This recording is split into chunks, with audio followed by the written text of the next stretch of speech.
Hi, Zach Reiser here, and welcome back to another bass effects video. Today, we are going to be having a whole lot of fun because we are diving into the sounds and possibilities of my brand new pedal board. Now, this is technically part 2 of a series on this board. Part 1 goes into the actual build process. So if you want to see how I put this whole thing together, how I wired everything, kind of how and why I arranged everything this way, go check out part 1 on my channel.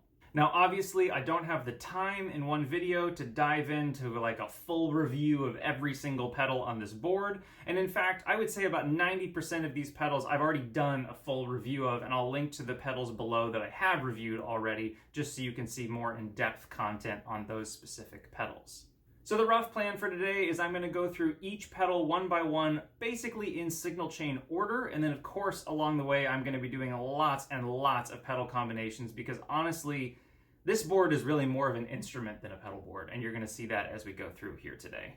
So a few quick things I want to discuss before I get to the sound samples, kind of some philosophical or concept-based choices I made on this pedal board. The most obvious, I think, to people who watch my channel is there is no switching system on this board. For many years, I've been using a Boss ES8 switching system that had 8 true bypass loops, tons of Midi routing capabilities, all kinds of expression options, incredibly powerful device. But for a very kind of conscious decision, I chose not to go that route with this pedal board.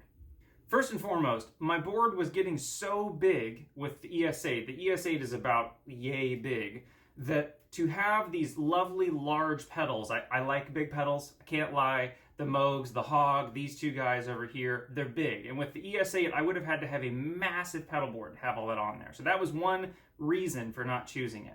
Another, and this is kind of a silly one, but it's less cabling. I like the fact that it's about half the amount of cabling with this board as when I used the ES8. But the real reason I chose to not use a switching system of any kind is I'm not playing night after night the same shows or same songs like I was when I used the switching system. I have no need really to recall the same sound over and over and over again with the push of one button. It's incredibly convenient, and it's amazing when you're playing live and you have to make fast, quick changes. The big caveat though, for me, I find that I am much more creative when I go and I kind of start fresh every time I turn my pedal board on. I'm grabbing all these knobs, I'm moving all these sliders, I'm finding sounds on the Hog and the Moog and the Volante that I would have never found if I just kept clicking that preset over and over and over again. You can kind of think of this akin to, this is like a modular setup compared to a hardwired synth. Hardwired synths are awesome, they're convenient, they're easy because you plug them in, they make sound. Modular though gives you that option of doing whatever is kind of to your desire in that particular moment, and that's what I'm really loving about this particular pedal board setup without the switcher. Another thing this board brings to the table that I haven't had in the past is the ability to do lots of micro looping. I've always used big loop stations in the past, and I still do, and I love them when I'm writing and performing a full song. But with the sound on sound feature of the Volante and the looper in the Hologram, and honestly, if I wanted to, the looper in the Eventide as well, I have little loops in different locations on the pedal board that I can manipulate live. Yet again, you're kind of probably seeing a theme here. I'm enjoying the live manipulation of sound rather than kind of putting something down and then having it stay stagnant throughout. All right, enough talking. Let's get to the sounds of this ridiculous creation. So to start us off, here's my bassist dry tone Dingwall ABZ 6-string on the neck pickup.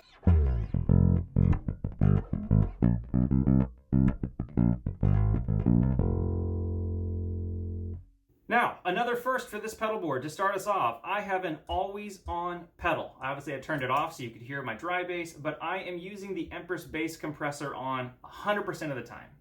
So this is a pretty subtle effect, especially since it's going to be on all the time, but I want to show you just real quick what it's doing. So without the compressor,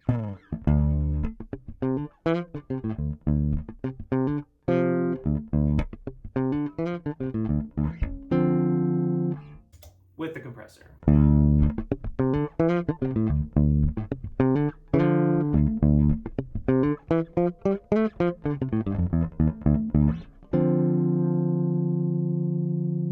Without, with a pick.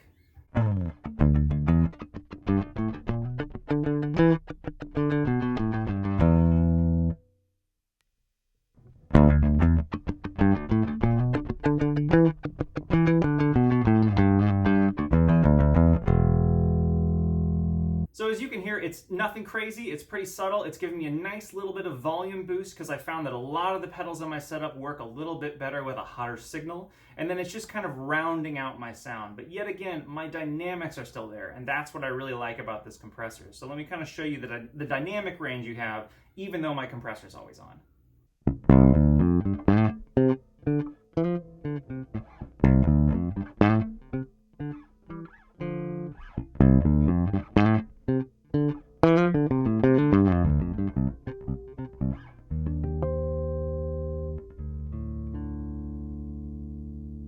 Alright, so the compressor is going to stay on for the rest of the video. It's very first in my chain, and then right after the comp, we go to the Hog.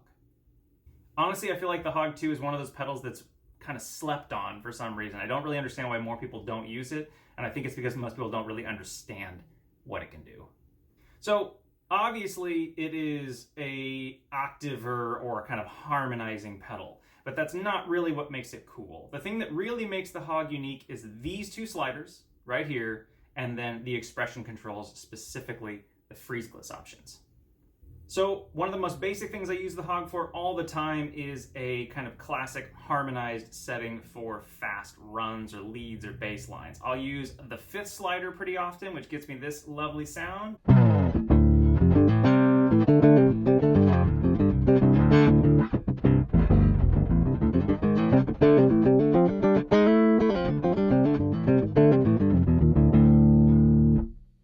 I could add octaves to that, other harmonies in there if I want, make it really thick.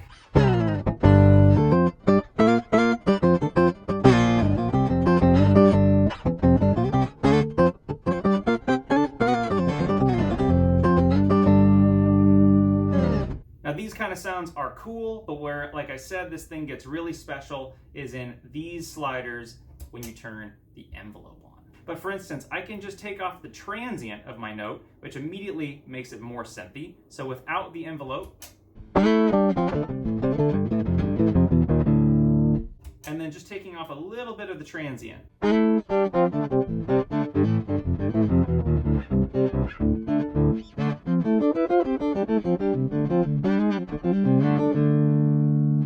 Let's take that attack or transient off even more, have an even slower attack.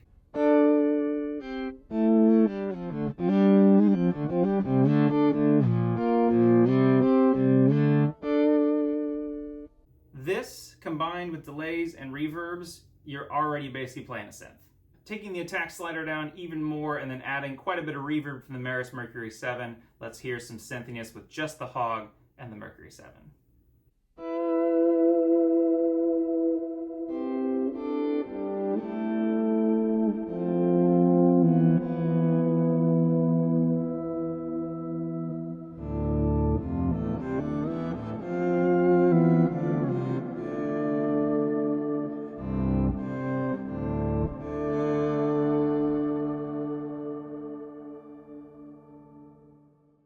I don't want to spend too much time on any one pedal, and we're going to show a lot more of the Hog in combination with other effects. But one thing I have to talk about with the Hog right now is, of course, the freeze-glitz. Anyone who watches my channel knows I freaking love the freeze glass setting on the Hog 2. It's very similar to the freeze on the Electro-Harmonic Super Ego, for instance. It's just it allows me to control it with my foot, so how fast or how slow it moves. So now with an expression pedal plugged into the side of the board, which goes into here, I'm going to be controlling when the sound is frozen and then how slowly or how quickly it bleeds into the next sound. Now, another cool thing about the freeze glass that I'm going to show a lot with the Murf is that when it's frozen, you still can add and take away harmonies, and that is really freaking cool.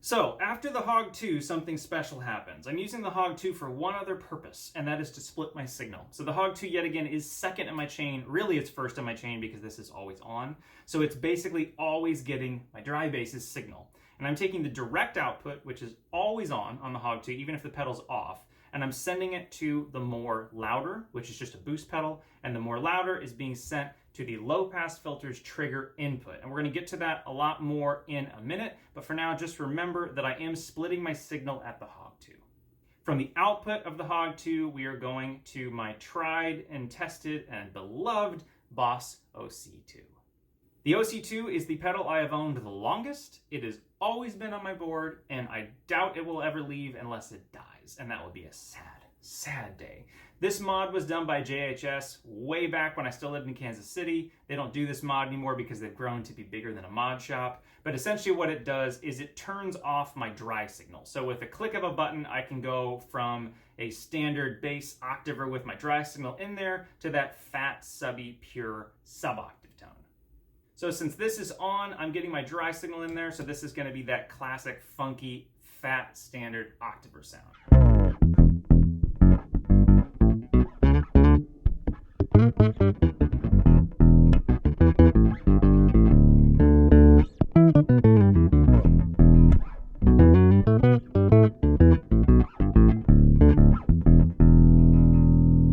Really cool thing about this mod, I click this button, nothing has changed, now it's just the pure sub-synth sound.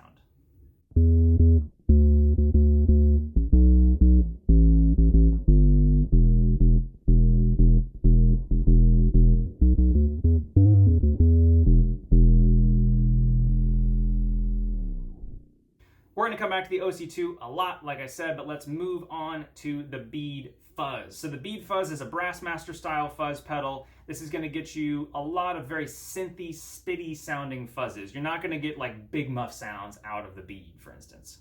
Now, I worked very closely with Hiero in this actually to kind of mod his initial circuit. The big thing that we did together is we changed the blend control. So now the blend control is not actually blending in my full frequency dry bass. It's only blending in clean low end, which with synthy style fuzzes, I think that sounds 100 times better. So here's the setting I pretty much use on the Bead all of the time with just my dry bass.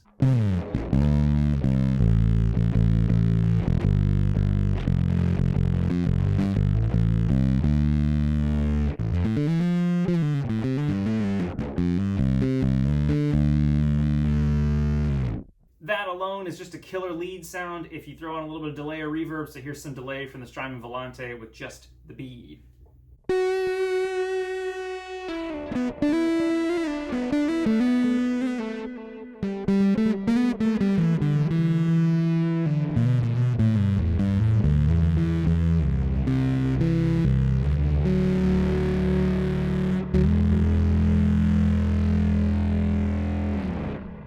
It's time to get funky. Coming back to that OC2, we're running the pure sub signal of the OC2 into the Bead. This is when we really get into some synth territory.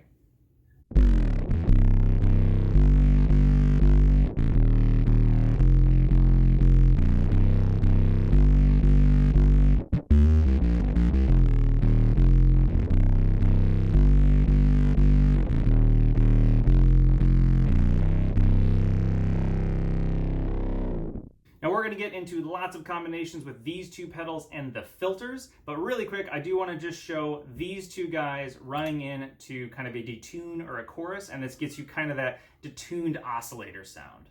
So this is OC2 bead into like a Dimension C style preset on the Eventide H9.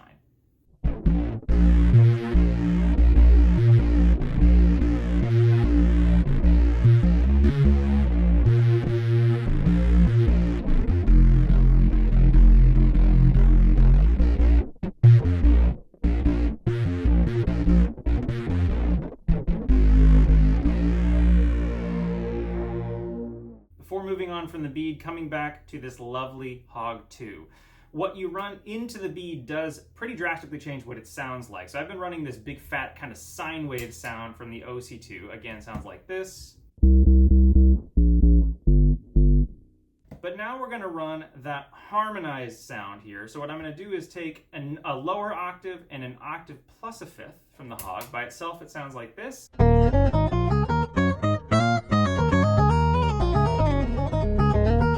Honestly, a sound I'd probably never use by itself, but running that into the bead, we get something a little bit interesting. Now, before I do anything else, though, I'm also going to add some envelope so that the attack of my note is not as strong.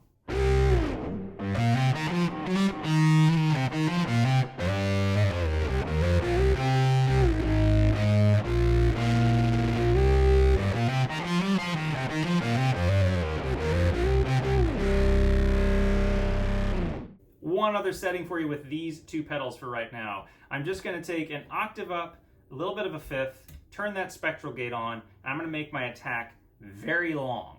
And now what you essentially get is a slow swelling kind of sawtooth style wave running into the Mercury7. And just for fun, let's add some detuning from the Eventide H9.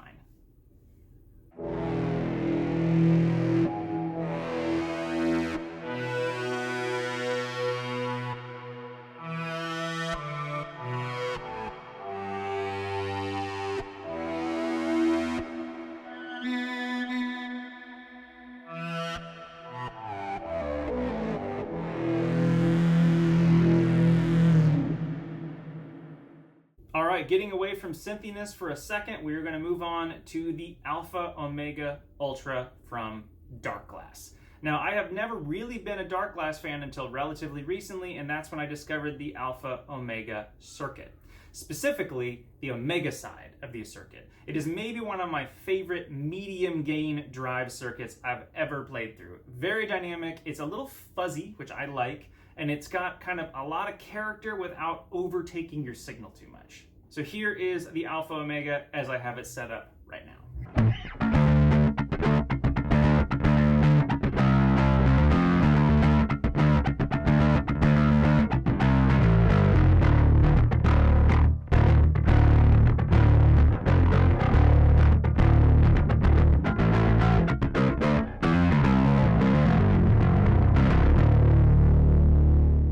DarkGlass is known for being kind of aggressive with their drive tones, but honestly, I think this thing sounds lovely and pretty up top for soloing as well.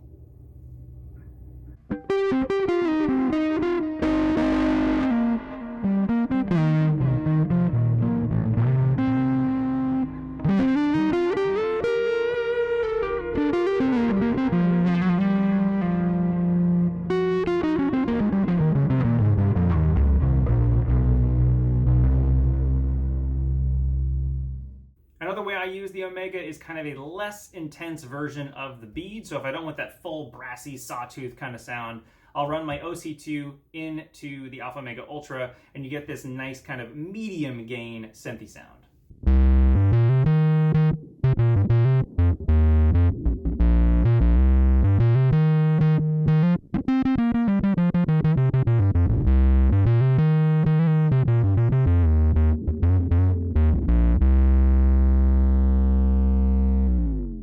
Also, same thing, but it sounds killer with the dry signal in there as well.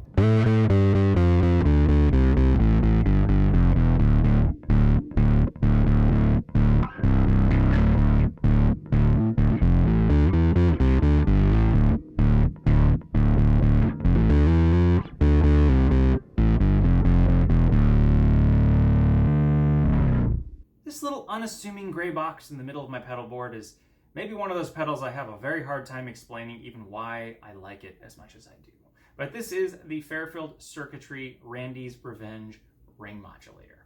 Now, ring modulation is not something that you'll see on many people's pedal boards, and I think that's a shame. And I really think it's because most guitar and bass players don't really know how to dial them in to be musical. They just get them and they're just clangy and weird, and they're like, I don't want this thing, and they take it off. Now, the Randy's is an incredibly musical ring modulator. We can get all kinds of sounds out of it, from the wacky stuff to very melodic and pretty things. Let's see what we can do with just the Randy's. To start off really quick, I won't go into this too much, but it is a great tremolo. I don't really use it for this because I like my tremolos to be clocked, so I use this for my tremolos, but it does have a killer tremolo sound on there. So this is just the Randy's running into a little bit of reverb.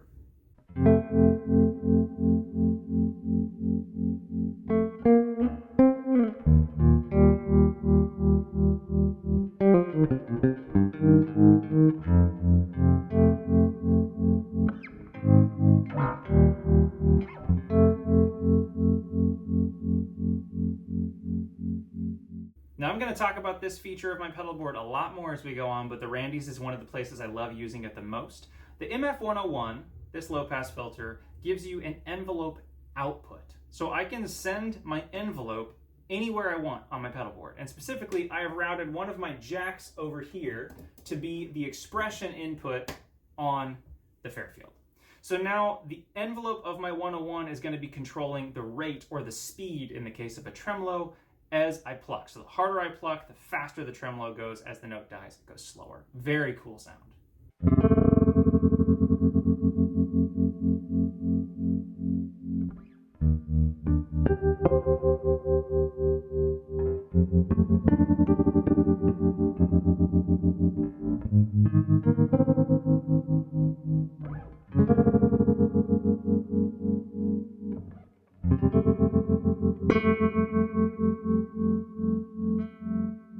So as I said, I don't use the tremolo side of the Randy's too much, so flicking it over into high frequency mode, we're going to get into some real ring modulation. So one of the basic places that I like to start is tuning the ring mod to a note and then kind of getting funky with it. So I'm going to tune it to a G.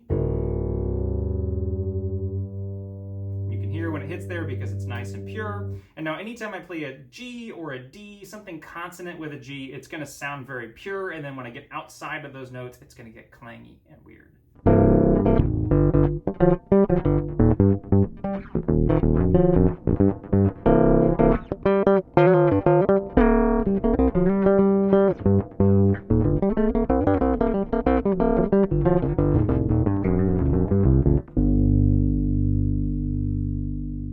Tuning this to a little bit of a lower pitch. So I've tuned it to an A now. Now we can get some kind of fat percussion sounds out of the Randy's.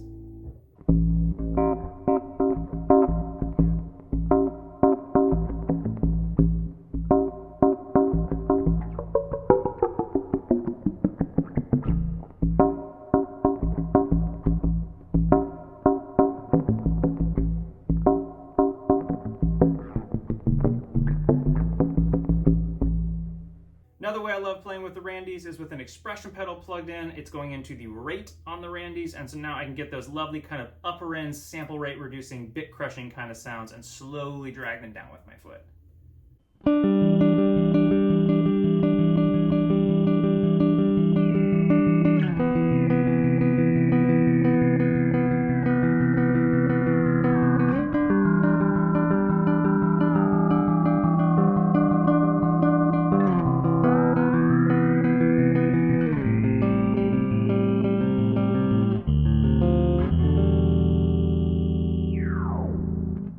Sticking with this concept of kind of bit crushing or sample rate reduction, I don't have a bit crusher on my board, but flick the Randy's over into square wave mode, crank up the frequency quite a bit, and you get a pretty convincing bit crushed sound, especially with something like the Boss OC2.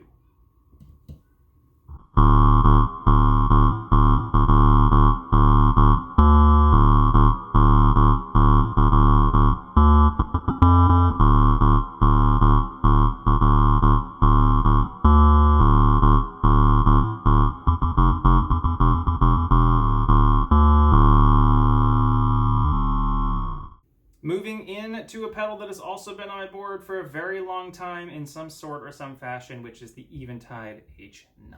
Before the H9, I owned the Mod Factor and the Pitch Factor. I still use the same presets for the most part from the Pitch Factor days. Now, as I said, I'm kind of getting away from presets, but this is kind of just a nice filler for lots of things that I can't get without having lots more pedals on my board. I don't have that many sounds on here, and I'll kind of go through them really quickly. The one I use the most is this Dimension C sound. And what's happening down here, just so you know, is this is bank up, this is bank down, or preset up, preset down. And then this is essentially just an expression pedal knob. And really what it's doing is different. It's changing lots of settings under the hood of each kind of preset so that I still have some live control of what's happening with each of those presets.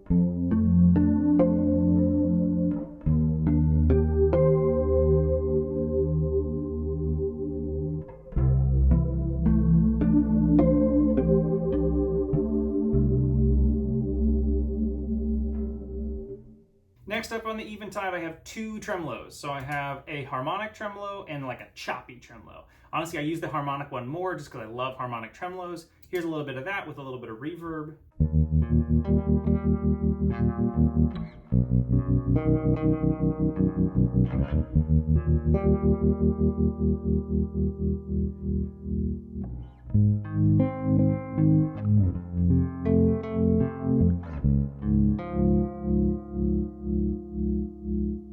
Super fun to take these time synced effects with the other time synced effects. We'll get to that in a minute. But really quick, what I love to do with choppy tremolos, take a synthy signal like the Boss OC2 running into the bead fuzz into a chopped tremolo.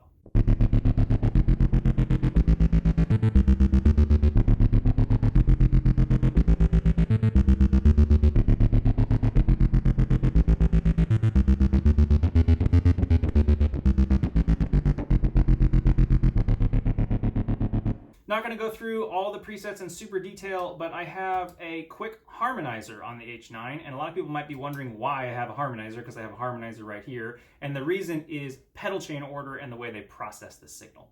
So yes, I have the option of doing like a fifth up from my signal on the Hog. It would sound like this. But it is before all of kind of my synthy stuff here. So I have one here as well on the H9. And now the cool thing about having it here is I can take a synthy signal like the OC2 into the bead, which by themselves sound like this, and run them into a fifth. And now I have kind of that classic case of taking a second oscillator and tuning it up a fifth.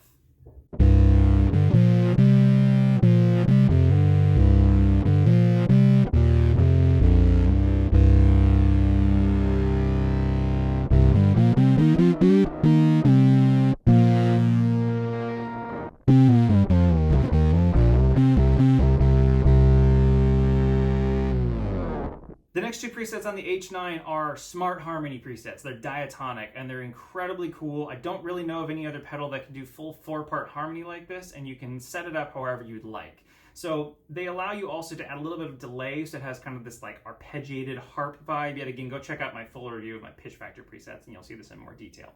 But with the OC2 by itself, it can basically take your signal into like instant chord stab. Add the bead, add a bunch of reverb, now you get into some really cool like sawtooth style chord stabs.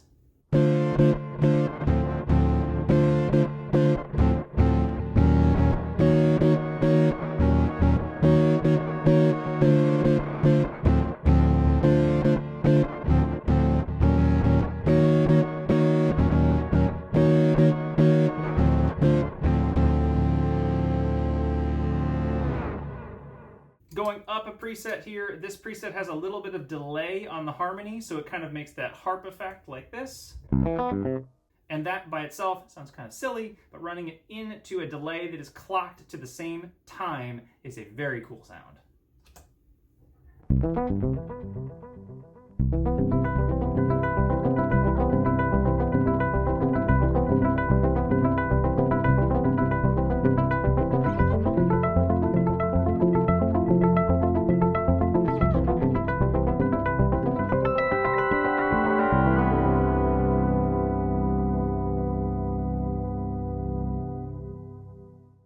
again, coming back to the wonderful sound of that slow attack on the Hog. Let's run the Hog into this arpeggiator sound, into the Volante, and now you are in full pad realm.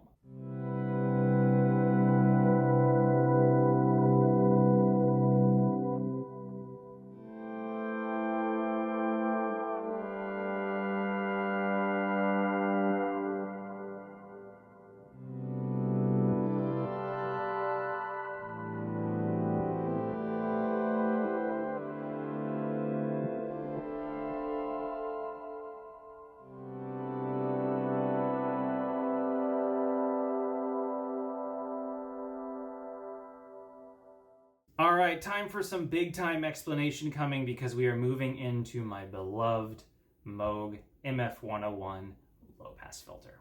If you remember back to closer at the beginning of this video, I said I split my signal at the Hog and I send a direct output from my dry bass to this guy right here to the trigger input on the MF-101. So I have modded the MF-101 to have a sidechain follower to the envelope. If you have an old through-hole version of an MF-101, it's a very easy mod to do. So now the envelope on the 101 is always triggered by my dry bass. This is huge if you want dynamic control of the follower when you're running dynamic crushing devices like the OC2 or especially fuzz pedals like the Bead fuzz into a low-pass filter. So another mod that has been done to this pedal is it's been modded for true bypass.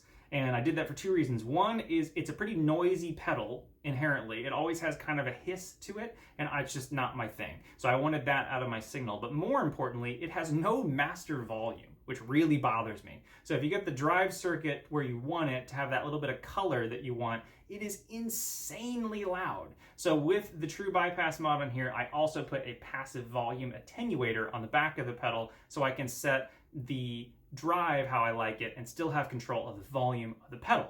Since my dry signal is going through the more louder, which is a boost pedal, for one, I have a full sensitivity knob right here for my envelope follower, which you don't actually have on the 101. The only way to control the envelope sensitivity normally is with the drive knob, which is related to the volume, which goes back to the problem I had before. But even cooler is that I modded this pedal so that when you turn it off, rather than my dry signal going through, it mutes. So since there's no signal going through this pedal anymore, my envelope gets turned off. So this doubles as a sensitivity control, but it also allows me to, with one button, turn on and off the envelope to go from LFO sweeping mode or foot pedal sweeping mode into pure envelope control. Enough talking, this is like one of the funkiest, synthiest filters ever made. So this is some envelope settings with just my dry bass on fast 4-pole mode. Envelope is turned on, that's why this is red.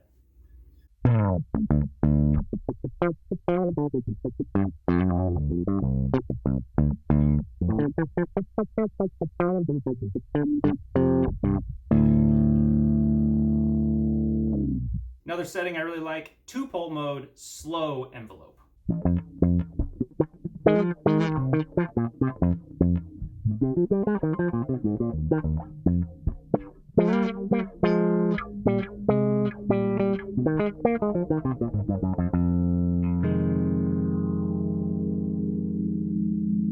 Now, where this thing really excels, everybody knows, is synthy stuff, and it's even more synthy because, yet again, it is always being triggered by my dry signal. So I can throw on this big fat OC2, put on this big fat bead fuzz pedal, and still have full dynamic control. So same settings on the Moog, but with the OC2 and the bead running into it.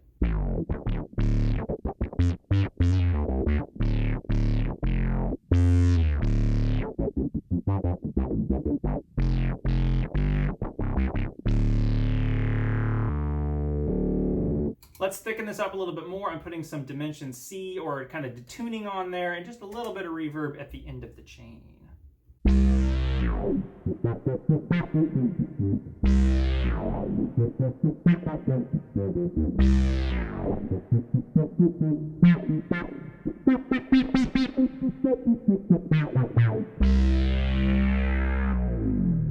Flicking back over into fast setting and 4-pole.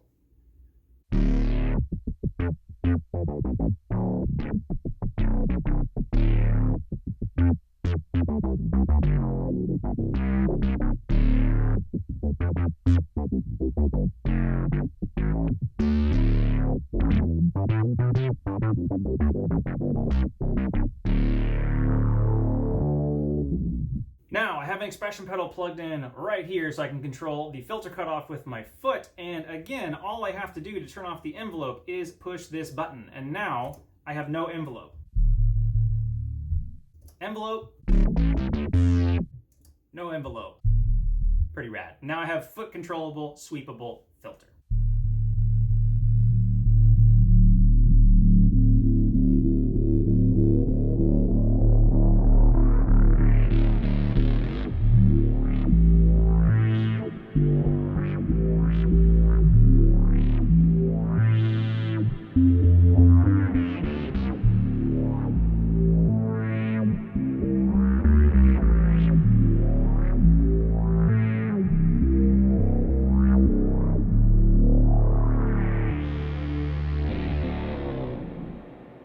Another example of using the envelope out of the 101, I've plugged it back into controlling the frequency of the Randies, and now you get this almost like TB303 or like quick FM pulse on the front of the note because it's kicking the frequency up really, really fast with every envelope hit from the 101.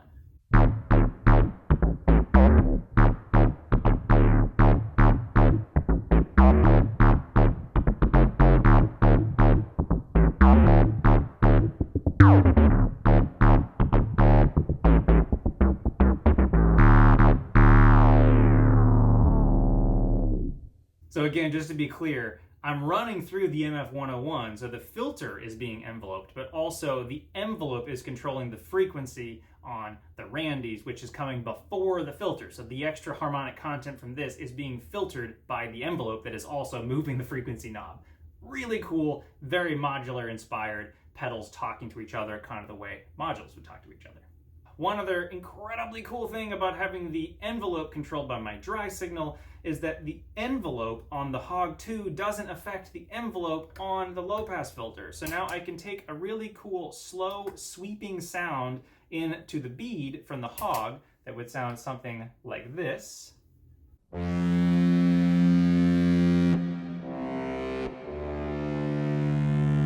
But the envelope is still being triggered by my dry signal. So if you want to hear kind of what that sounds like if I turn the envelope off here, the envelope is still being quick and triggered like this.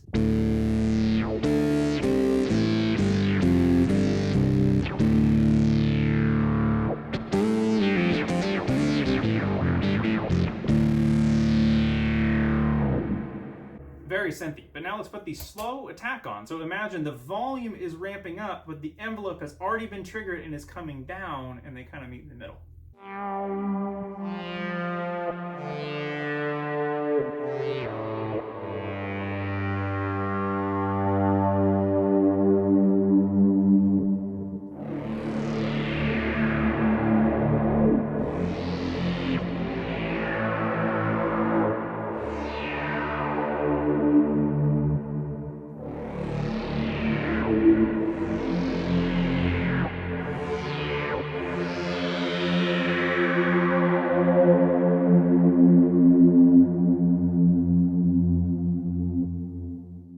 Moving on from the 101, just for a quick second, we're going to hop over the Murf and go to the next pedal in my chain, which is the Wayhuge Pork Pickle. The Wayhuge by itself is just a nice, simple, subtle overdrive. Here's that with my dry bass and just a little bit of reverb.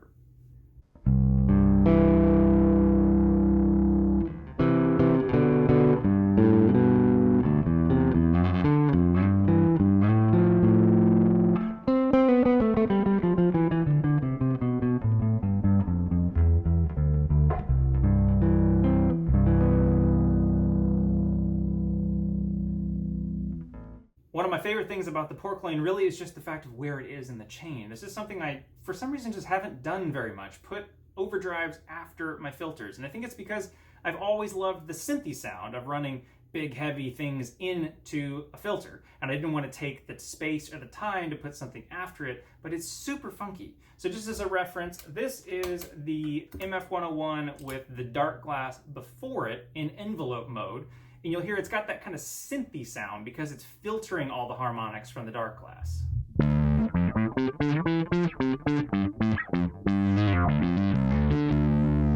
But now let's run the 101 into the pork loin, and now you're getting a distorted version of that funky envelope filter.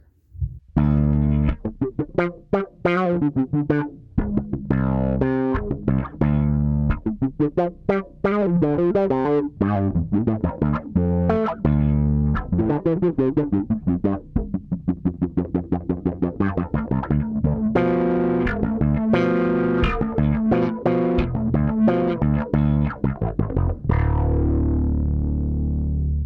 that extra bit of grit is really powerful even when you're not going for funky stuff. So if I take my OC2 into the bead without the pork loin, my synthy sweeped filter sounds like this.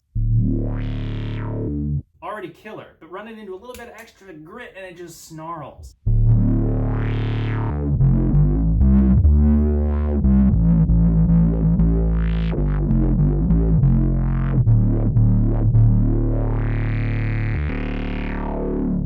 Hog 2 into bead, into low pass filter, into pork loin, into a little bit of reverb.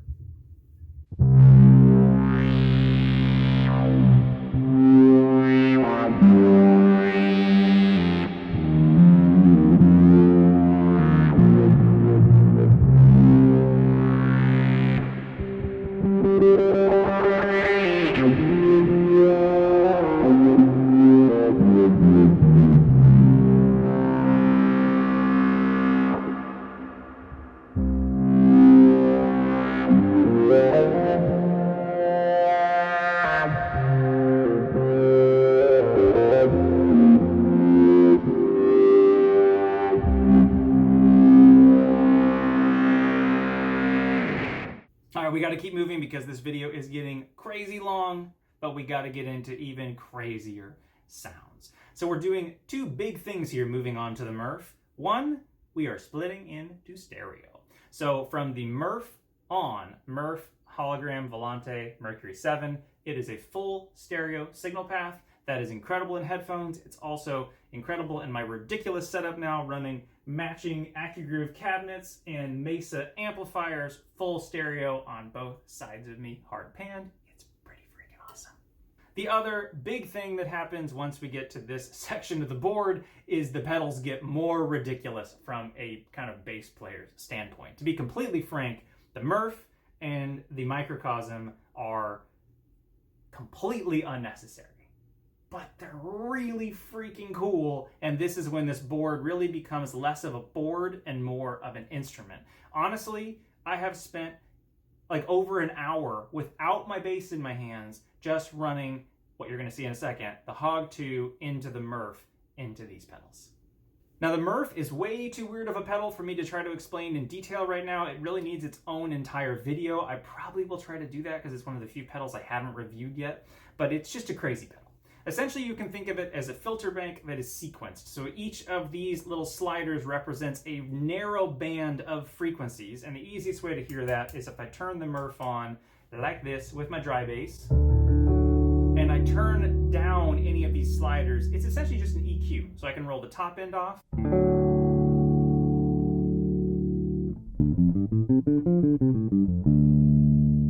I could scoop the mids out like this, or if I wanted to, I could drop all the low end out.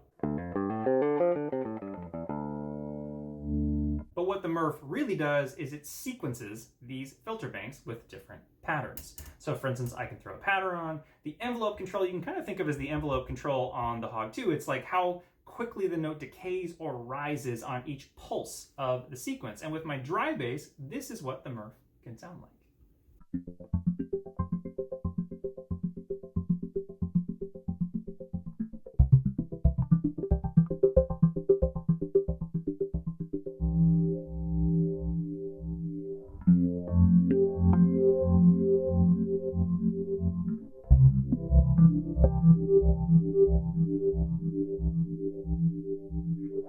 The Murf almost wants to be played like a sequencer. And you'll see this in a second, but as you slide the sliders up and down, you're not cutting banks out of the filter bank. What you're really doing is cutting steps out of the sequencer. So you can play with the rhythm and the kind of melody that comes out of the Murf.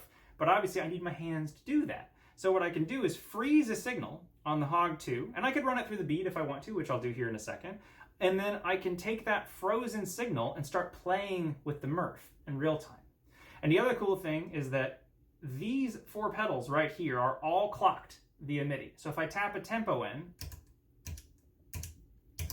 all of these things now are synced. And it's easier to see that if I go to one of my tremolos because it'll actually display the BPM. Like I could do a faster BPM, 189, or a slow BPM, like 85. So let's go with a little bit faster BPM and let's hear what this sounds like. So the first thing I'm going to do is I'm going to freeze a signal on the Hog. And it doesn't matter what I freeze because yet again, I can pull sliders in and out with the Hog. So I'm just going to freeze one note. Let's start with that. Nothing else happening. Now, yet again, with the Hog, you can bring in harmonies while it's frozen, which is going to come into play with the Murf because remember, each filter bank represents a different section of harmony. So if I put on a Murf setting, and then I start sliding harmonies in,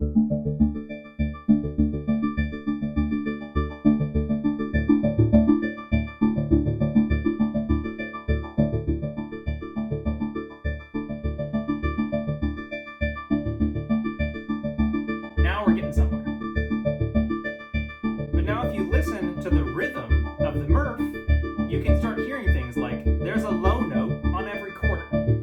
There's 16th notes on the top end. So what happens if you start playing with the sliders?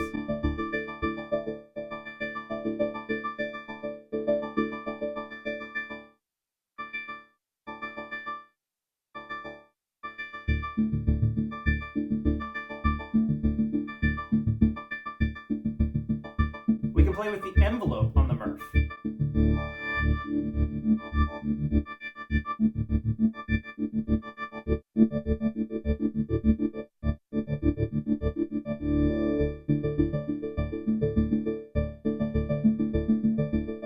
So as you can see, this is getting pretty crazy. Now, as I'm talking, the Murf is still running. This is still frozen. This is a full instrument.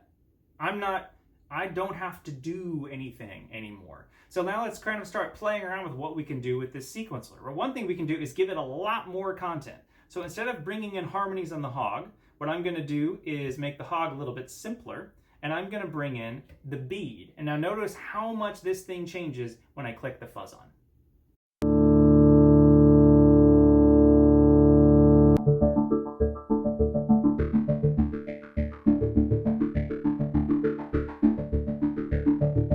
Now I'm going to add some delay that's clocked to this.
So hopefully you can see the Murf is pretty wild when you combine it with things like the Hog.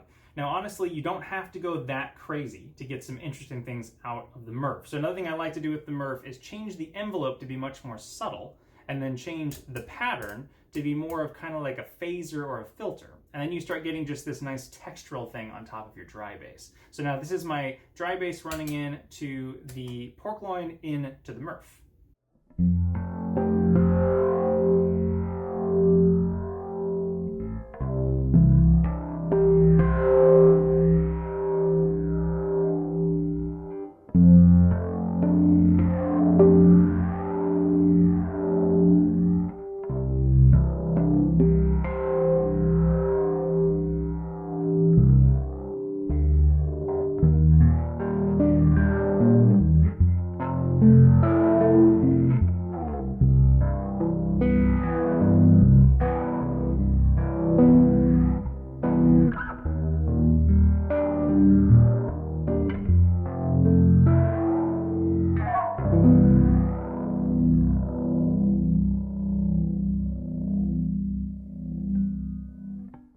going to come back to the Murf in just a second, but I want to move on to another pedal that's kind of in that ridiculous territory, and that is the Hologram Microcosm.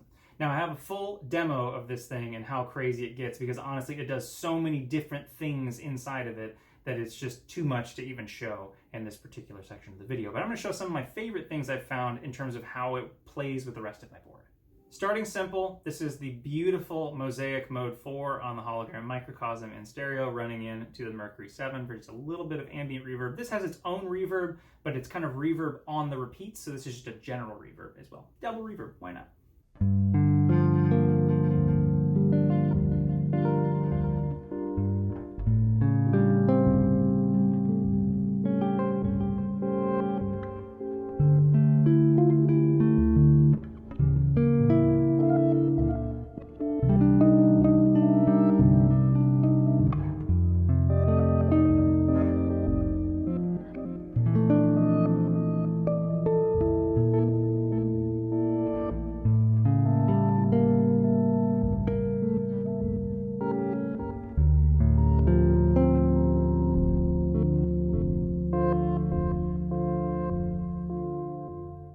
So let's take that lovely harmonized Hog sound from earlier, Hog into the Eventide H9, into the Haze mode on the Microcosm for an even more big, pretty pad sound from before.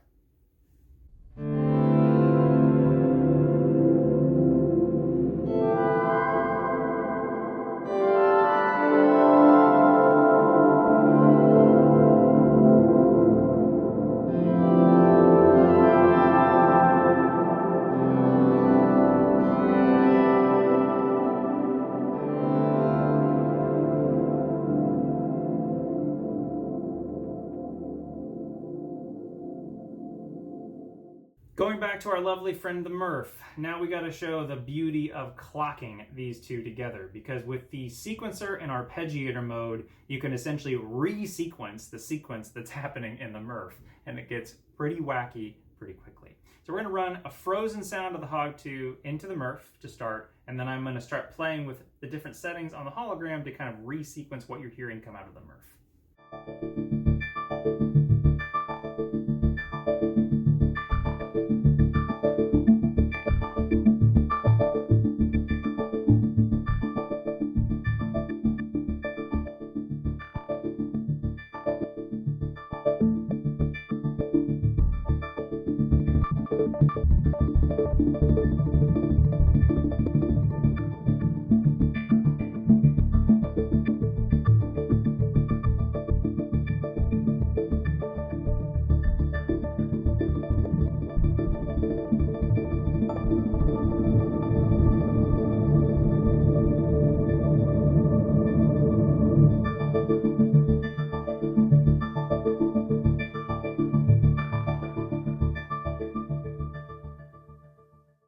All right, we're coming to the end, or towards the end of the chain, and that is the Volante and the Mercury7.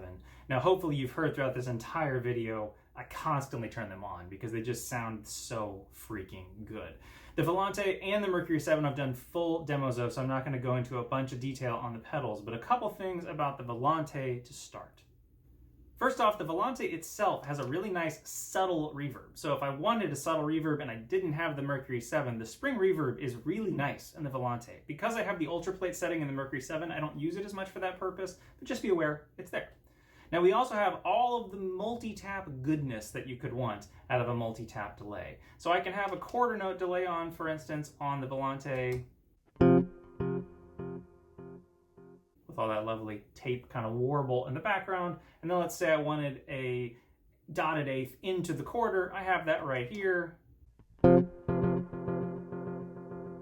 it goes into that fun wash. Maybe the 16th note at the front of the beat into the dotted eighth into the quarter.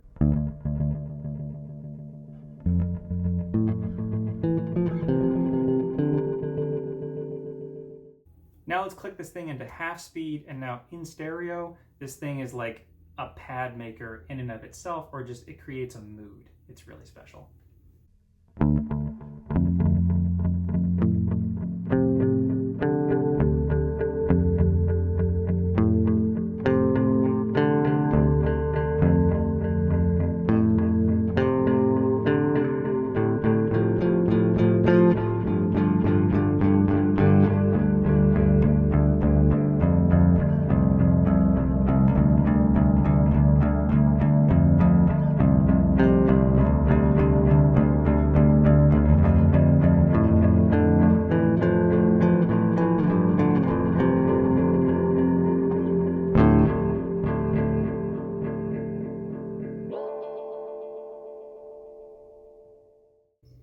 as I said before, this is clocked with everything else on my board. I showed that a little bit with the Eventide H9. I showed it with the Murf a little bit. Kind of, you can add rhythms to the Murf or add rhythms to other things. But what isn't clocked on this is the sound on sound looper. And that's something that used to really bother me. I never played unquantized loops, but it's really fun to have this kind of ambient texture that just morphs and changes over time without worrying about it being clocked in with everything else. So for instance, if I go over that SOS mode here, I can start with something similar to what I just played and then really start playing with this almost as if it's its own little instrument.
Moving on to the last pedal in the chain, the Mercury7 from Meris.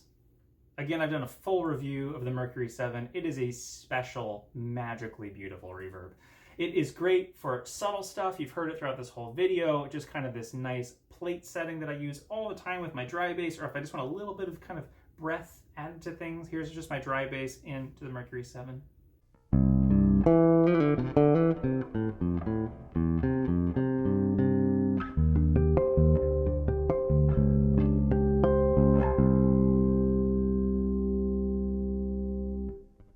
Same settings, but switch to Cathedra, and you're in this massive, massive space.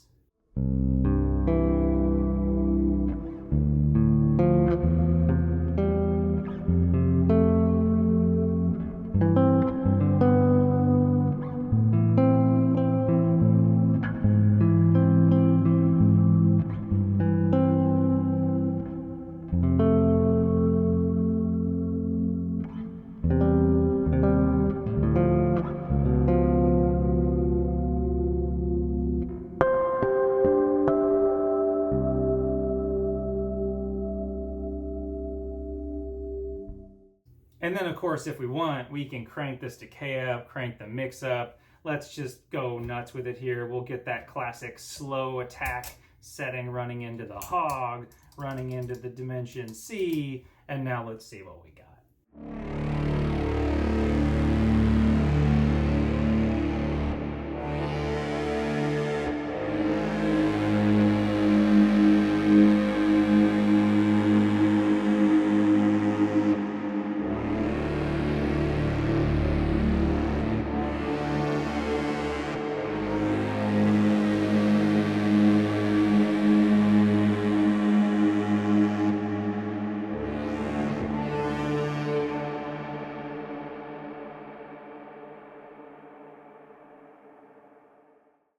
Alright, we're going to have some fun here at the end of the video.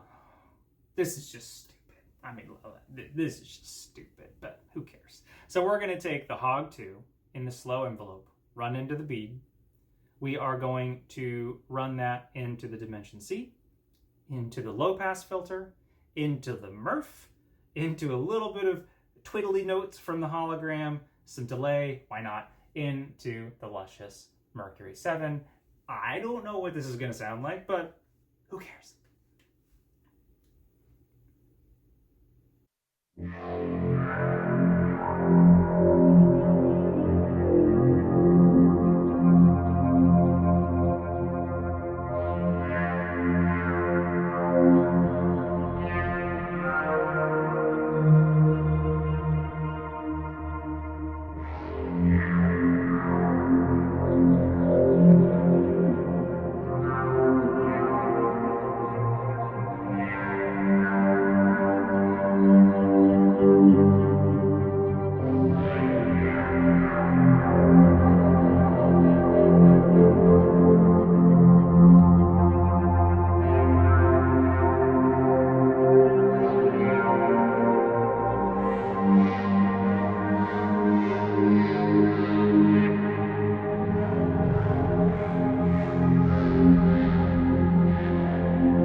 So I hope you enjoyed this video, had a fun time, stuck around, got to listen to lots of cool sounds. As a reminder, most of these pedals I have done a full review of, and I will link those reviews down below. I will try to get to a review of some of the ones I haven't yet, specifically these two.